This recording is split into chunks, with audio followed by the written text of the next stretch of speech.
La distopía en la que nos encontramos es más que evidente. Solamente las personas cuya capacidad de captación de la realidad está totalmente mediatizada mediante un constructo ideológico fanático o por moldes cognitivos impuestos en su capacidad de pensar, en su visión de la cosmovisión de las cosas y de la percepción de la realidad estrecha, mentalmente estrecha, con orejeras, sin que vean la realidad en los laterales, solamente allí donde tienen enfocada la mirada. Solamente esos son incapaces de ver lo que está al alcance de su vista, que es que hoy está al alcance de la vista de cualquiera que mire. La distopía en la que encontramos. ¿Qué es una distopía? Una distopía es una situación atípica, anómala, infrecuente, absurda a la vista, pero hay una trama detrás perfectamente coherente. A la vista nos parece absurdo todo. La pandemia esta es absurda. La pandemia está a la vista, está ahí. El virus y las enfermedades están ahí. Lo que no sabemos en qué dimensión, porque los datos, vete a saber lo que son realmente. Pero esos procesos mentales por los cuales nos guiamos a piñón fijo y nos dan una visión estrecha de las cosas, de acuerdo a una focalización, a unos procesos mentales guiados, controlados, influidos por la desinformación ambiental de los medios de comunicación, por un adoctrinamiento absolutamente despiadado en las escuelas, en las universidades, privándonos del conocimiento real de la historia de nuestra antropología, de nuestro conocimiento antropológico, cultural.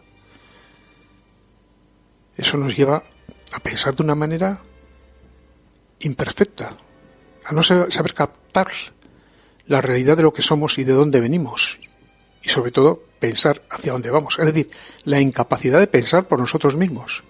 Nos dicen cómo tenemos que pensar, es que no nos damos cuenta. Y para eso pervierten el lenguaje, cambian el significado de las palabras. Eso ya lo dijo alguien, la lengua en el Tercer Reich. Klemperer, era un alemán que estudió el lenguaje en el régimen nazi. La manipulación de los conceptos. El privarnos de nuestro conocimiento antropológico, cultural, de la historia, conocimiento riguroso de la historia. No la manipulación esta de la historia, que es una cosa muy burda, muy aldeana, que está a la vista que hay una manipulación y a los niños les comen el tarro, les comen el coco. Y sobre todo esta ideología transversal del currículo, que no es conocimiento, es simplemente perversión de nuestra juventud y nuestra infancia. Y con ello hacen una gran trama, una gran malla de control mental sobre la base de la extracción, de la privación del conocimiento de la escuela. Precisamente la era del conocimiento, donde más conocimiento debería haber, porque eso le llaman la era del conocimiento en este momento. Pero qué antinomia, la era del conocimiento, pero si estamos haciendo exactamente lo contrario, privar del conocimiento a nuestros escolares, a nuestros jóvenes, del conocimiento de nuestra historia, de nuestra literatura, de nuestra antropología, de nuestra cultura, de la religión, que es la trama que atraviesa toda la cosmovisión cultural nuestra y que forma parte de esa hispanidad en el mundo que generó una enorme evangelización en tierras de América bajo el signo de Isabel la Católica, que decía: allí donde vayáis, respetad al que esté allí, no le maltratéis, no entréis en su casa, no le explotéis, no le esclavicéis. Se prohibió la esclavitud, se estableció la jornada de 8 horas. Eso que creemos que es de ayer, no, es de hace 500 años. ¿Y quién sabe eso? ¿Quién sabe que hubo una escuela de pensamiento que era la de Salamanca, que estableció las primeras reglas y leyes de derechos humanos, las leyes de Indias, las 26 universidades creadas en Hispanoamérica, mientras que resulta que la más próxima fue del siglo XVIII, 200 años más tarde o casi 300. Y, por ejemplo, en Brasil, a finales del siglo XIX, la única universidad que apareció cuando ya había 26 en el territorio hispano. ¿Quién sabe eso? Muy poca gente. ¿Por qué? Porque nos han metido en la cabeza la leyenda negra de nuestros enemigos, de los que querían descomponer la hispanidad para parasitarla, para como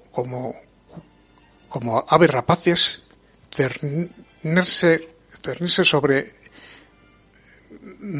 aquellos patrimonios, aquellos bienes, aquella economía que estaba en desarrollo en aquel momento, para parasitarla, para hacer una verdadera depredación. Y sin embargo, lo que hizo España en la hispanidad fue una colonización generadora. No era colonización en sí. Las Españas, las provincias españolas en América eran iguales que los reinos de España. Por eso se llamaban virreinatos. Pero eran reinos, en realidad. Reinos subordinados a la corona civilizatoria de los Austrias y antes de los reyes católicos. ¿Y quién sabe eso? Pues muy poca gente. ¿Por qué? Porque nos han comido el tarro, diciendo que los españoles fuimos muy malos y hicimos un exterminio. Mentira gorda, mentira total. Se están ocultando los libros, hay multitud de libros, y muchos en Internet. No hay que comprarlos porque están ahí en Internet esperando que se les lea, donde desmienten esto categóricamente, pero con datos y documentación y hechos comprobables. Y no hay más que ver el mestizaje que hay, no hay más que ver que España es adorada por la gente de allí. La llama la madre patria. ¿Y por qué será? Los individuos estamos perdiendo la personalidad para sumirnos en la masa. Lo decía Gustave Le Bon a finales del siglo XIX. Dice, la masa dota a los individuos de una especie de alma colectiva. Ese alma le hace sentir, pensar y actuar de un modo distinto de cómo piensa cada individuo. Como pensaría, porque deja de pensar por sí mismo. En una masa todo sentimiento, todo acto es contagioso, hasta el punto de que el individuo sacrifica muy fácilmente su interés personal al colectivo. Se trata de una actitud contraria a su naturaleza y que el hombre tan solo es capaz de asumir cuando forma parte de una masa. Es decir, cuando forma parte de una masa deja de ser persona y se convierte en individuo como las abejas dentro de una colmena. La colmena tiene su propia idiosincrasia, su propia forma de ser, pero los individuos son eso, un número dentro de la masa. Estamos siendo un número de masa. Nuestros bisabuelos se escandalizarían si volvieran a este mundo terrenal actual y no reconocerían lo que pasa. Dirían que este es un país distinto, que la cultura antropológica ha desaparecido, que ya no existe cultura, no existe raíces, no existe tradiciones, se ha perdido todo eso. Y los valores predominantes, como el respeto interpersonal, las formas de ser y de estar en la sociedad, se han perdido, ya no hay respeto.